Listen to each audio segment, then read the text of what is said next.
Hello, everybody. This is Alexey Kovyazin and Edson Gregorio. Hello, Edson. Hello, Alexei. How are you? It's a pleasure for me to be here. Thank you, Edson. I'm fine.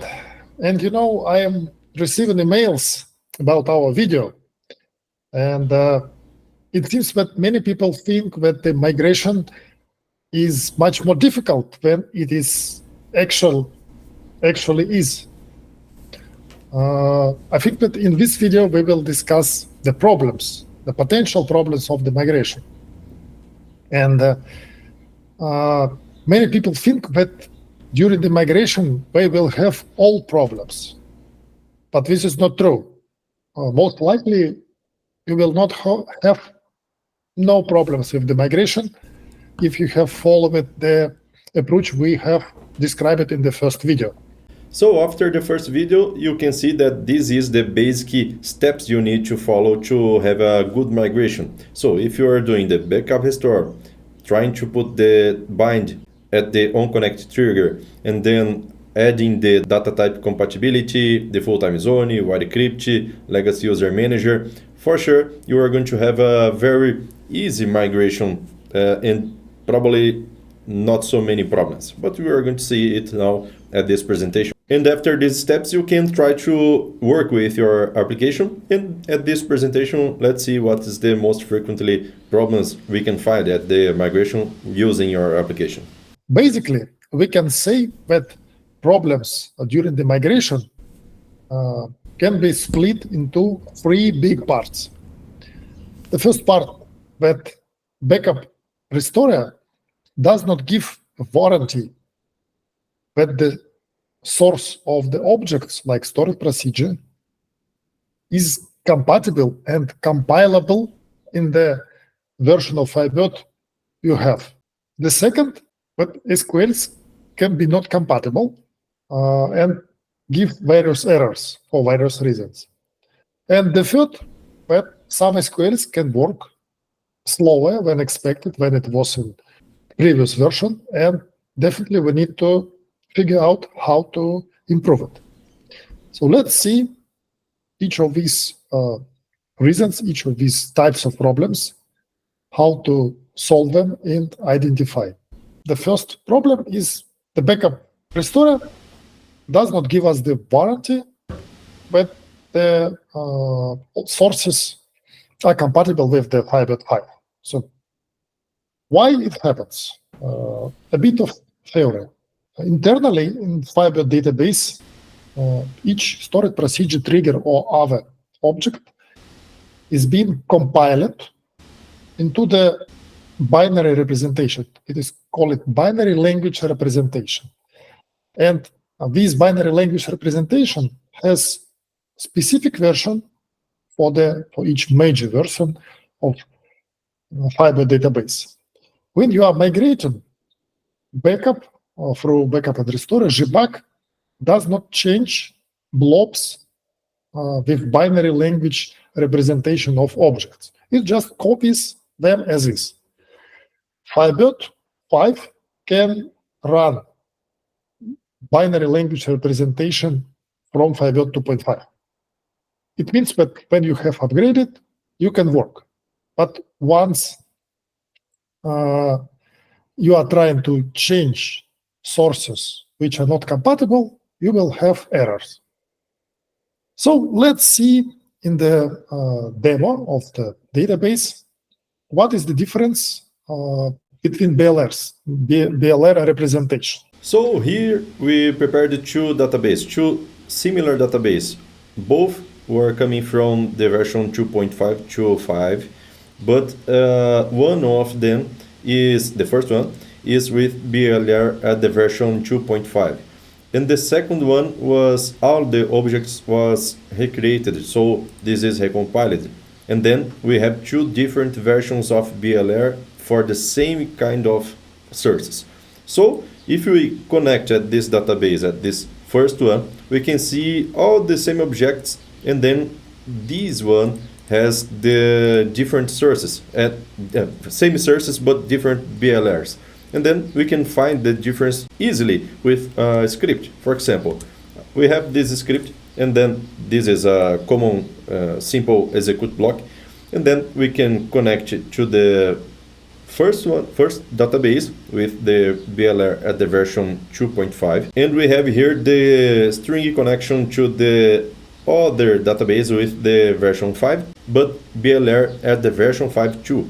Okay, and then we can select some objects like storage procedures, triggers, and views, and get the BLR of these objects at the version 5 with the BLR at 2.5, and compare it with the same object at the other database with the BLR at the version 5. If we have any difference, we can compare it like this, with a simple clause of comparison with the old BLR and the new BLR. If it was different, we are going to see the yes as answer of this column, and then suspend it. So let's see what's the difference. I can run it, and then we can see that only the first one, only the first object, we have the same BLR, but all of them, all of the others, we have difference at the BLR for the same source but different BLR's code.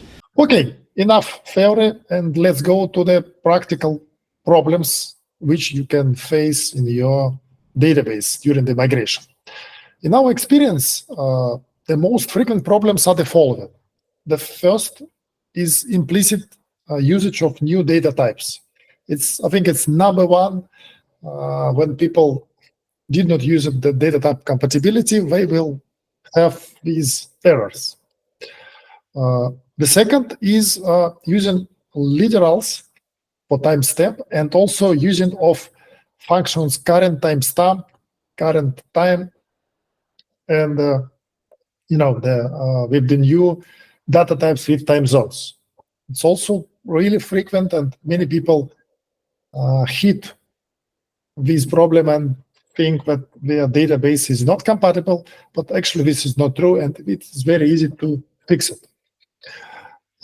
More difficult problems is using the domains with the name Boolean, and also, of course, using new keywords.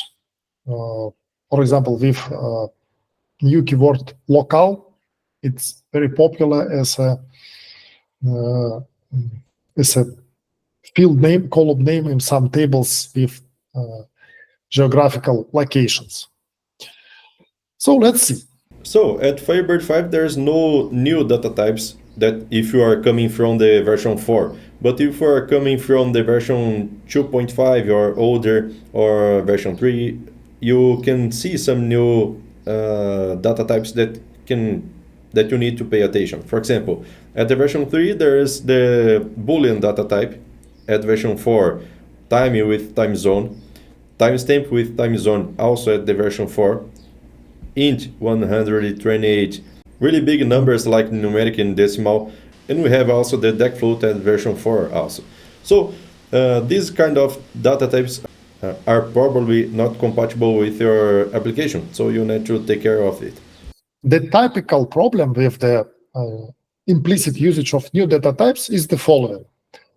If you have inside your application a query which performs something like this: select sum from some table, and as an argument for the function sum, you have big int or some big numeric item.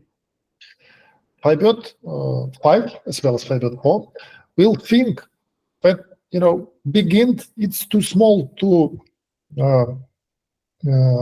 withhold the result of the operation between two big ints. So if you are doing some operation between two big ints, which potentially can lead to overflow, to prevent it, Firebird 5 will implicitly change the data type for the bigger one. In this case, for example, for integer 128. But as a result, in your application, you will see error message saying that we have new data type, and your components, your old application cannot recognize it, because when it was created, there was no such data type, and application does not know how to handle it. The next pretty frequent problem is usage of literals timestamp, now, tomorrow. Let's see some examples and how to treat, how to fix these problems on the level of your database. Here on this slide, you can see the examples, how it will not work and how it will work and why. So there is a not work if you are explicitly using timestamp now, it will give you error. But if you are using the cast, or if you are don't using cast but explicitly, but there is implicit cast, it will work. So let's see in our database with examples of migration problems how it looks like and how it can be fixed. So here we have an example of a storage procedure that has the literal timestamp now. You can see the type before the word now, and this was returning the exactly time that you are calling it. But this is not allowed at the version 5. So the way you need to do to fix it, you need to avoid this usage and trying to use the local timestamp. So this is the right word you need to use to have the same result at the version 5. So if we try to save it and execute, we have the compiled procedure totally okay. So at the version 5 with no problem of compatibilization. And the next, also very frequent problem is usage of types with time zones. Timestamp with time zone, in time with time zone. The problem is not about the type, because if your application explicitly use the timestamp, it will just use the timestamp in the same way. The problem mostly is in functions, current timestamp and current time, and these functions are really widely used to receive the current, exactly the current timestamp. And since Firebird 5, these functions in the default configuration started to return values with time zones. And of course, it breaks the behavior, breaks the expectations of the components which work with the time zone fields. Also, for example, we have it with monitoring tables. Also, they return fields with time zones. To work around it, to solve the problem, many years ago, in Firebird 2.59 and in 3.04, Firebird project has introduced the variants of functions, call it local timestamp and local time, which return the old good timestamp and time. So in order to fix this behavior, you potentially need to,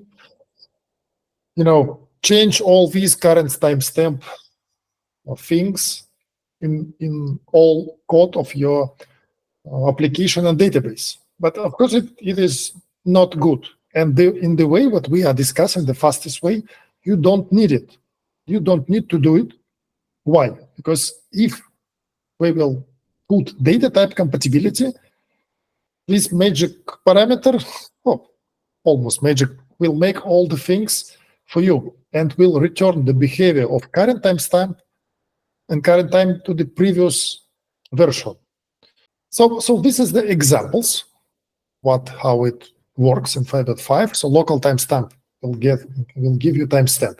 So when you will write the new code, please use the local timestamp. But what we can do with the old code? What if we don't have sources of the application, but we want to try to upgrade? Can we? Yes, we can. So what data type compatibility does? It is going to change the type it's going to deliver to your application. For example, if you're trying to use a Boolean at your database, it's going to deliver your database a char of 5 positions at the maximum. So At the time with time zone, you are going to receive a time. Timestamp with time zone, you are going to receive a timestamp. Deck float, double precision.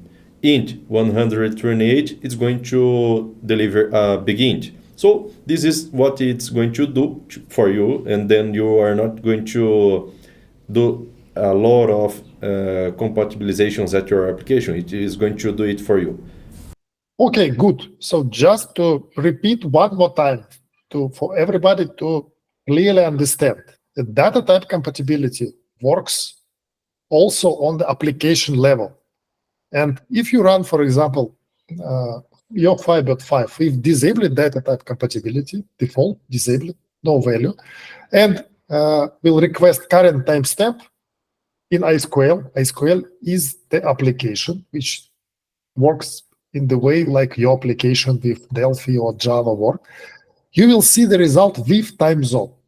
But if you will apply data type compatibility, restart Firebird, run your application again, the current timestamp will return value as it was in Firebird 3 or in Firebird 2.5. Regular timestamp. You don't need to change your application. So we have another problem, two problems that can happen to you. For example, if you have some procedures with two kind of situations. For example, if you have returns, but you don't have suspend, it will not work at the version 5. It's not possible to have return without a suspend clause. And the other option is also not possible. For example, if you have the suspend clause, but you do not have any other variables of output. If you do not have output, you cannot have a suspend clause. It's not necessary. It's not possible. So this is not possible at version 5 anymore. Okay, so we briefly discussed the problems which can occur with your database, with your application. And now we are coming for the problems which can occur in some cases, in some application. We have only several cases for all people who already migrated. But it is worth to inform you about the workarounds. The first problem is related with the new feature, call it compiled statements cache. As you probably remember, this feature speeds up executions of frequent queries. But internally, it has a limitation.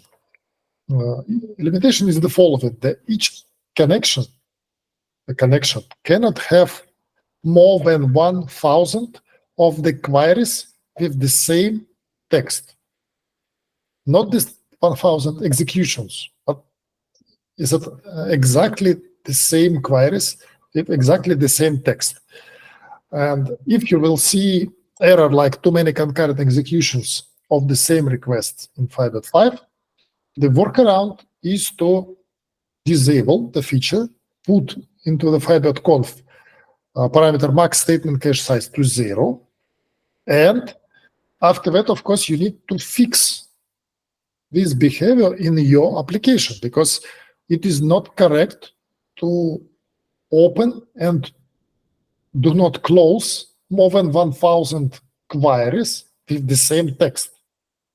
It's, definitely there is some error. So if you will see this error, first disable and figure out in your source codes what's going on. Why do you have so many opened SQLs in the connection? Because in general, it is not good for performance, and it can lead to the high memory consumption. Here we have another situation that's not very common. If you are going to use some cursors in PSQL, you possibly have this option. So if you have a query with a cursor declaration, you must have the name of the field if you have a calculation, for example. If you do not mention a field name at this calc, you are not going to be able to use this cursor at the PSQL. So I can show you this procedure that we have this situation of a specific calc and do not have the name of the column, an alias. So when we try to change this procedure, we can execute it, but it's going to say you that you do not have some column definition. No column name is specified for column number 1. Okay, so we need to put an alias here, and then we are allowed to compile this procedure. So we can put here quantity, and then we can save it, execute, and that's okay. So all solved with simple alias.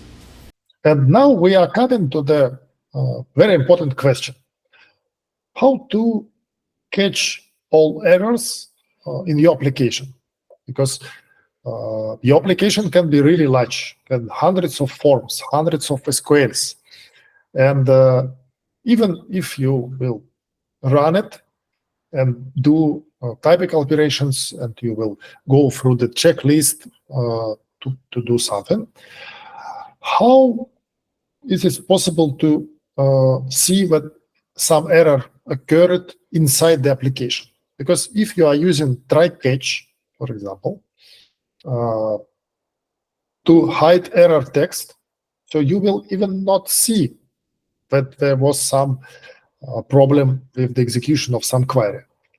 So in order to receive the complete information about errors, you can use the trace with the following command: btrace manager with configuration log errors set to true. This topic is pretty large, and here you can see the link to the article with the example of configuration and example how to run trace and receive the trace log with all queries from your test runs. And the same approach we can use to see problematic SQLs, because when you have the application, and some queries can become slower due to the incorrect plan or non-optimal plan. So I need to say that in general, Firebird 5 delivers better plans, better SQL execution than previous versions, but it is not perfect, and there could be problems with some slow queries. To quickly identify these queries, you also can use the trace using the same command, the same configuration, and some free tools also listed in the article for analysis. Here you can see the example of btrace.conf, but also this example is in the article which I mentioned. And in the end of this discussion, I would like to discuss, to mention two possible problems with advanced performance of SQL queries and with transactions.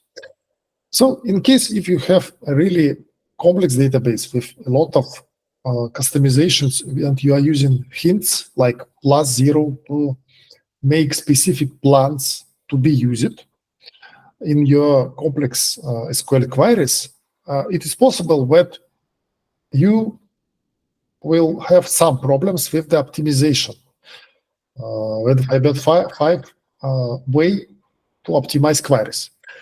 In order to make the optimizer of Firebird 5 less smart, you can use this option, outer join conversion, false. So, and it will reduce the number of potential problems with heavily hinted, heavily optimized queries, which you have optimized in some manual way, using the left joins, using the hints, and so on. However, of course, I don't recommend to put this parameter immediately, right now. And that's why we did not list it in the recommended parameters for the fast migration. The best would be to use these outer join conversion as true and see how your application will work. And only in case of heavy problems with some really important queries which you don't see how to optimize, try to use false. The second problem, also, let's say on the advanced level, can be related with the changed behavior of transactions. if you are advanced or more or less advanced Firebird developer, and for many years you probably used the read committed, read only transactions to avoid unnecessary, let's say, garbage record versions, old record versions, because up to Firebird 4, Firebird 2.5 and 3, read committed, read only is the perfect choice of the transaction parameters for reading data to reduce the impact of multi-version, of multiple versions. But in Firebird 4 was introduced the new way to clean the garbage, to work with old versions, much more advanced. And the side effect of this way, that read committed, read only, will not work as they worked before. So the idea of this parameter, read consistency, if it is set to 0, it will return the behavior of transactions to the old way. However, again, I don't recommend you to put this read consistency to 0 immediately. Try to work with your application, monitor the transaction markers, monitor how many old versions are in the database, and after some testing, after some monitoring, you can decide what will be better, to return to the old way of working with read committed, read only transactions, or use the new way. In majority of cases, the new way is better.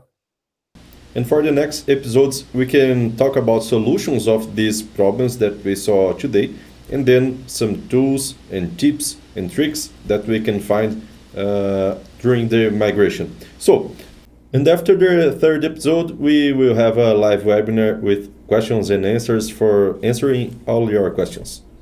Stay tuned. Don't forget to subscribe to the channel of Firebird SQL and to the channels of Edson, MQFS, and MQFSN. And in the description of the video, you will find links to the migration guide, to the database with examples, to this presentation, and more interesting information.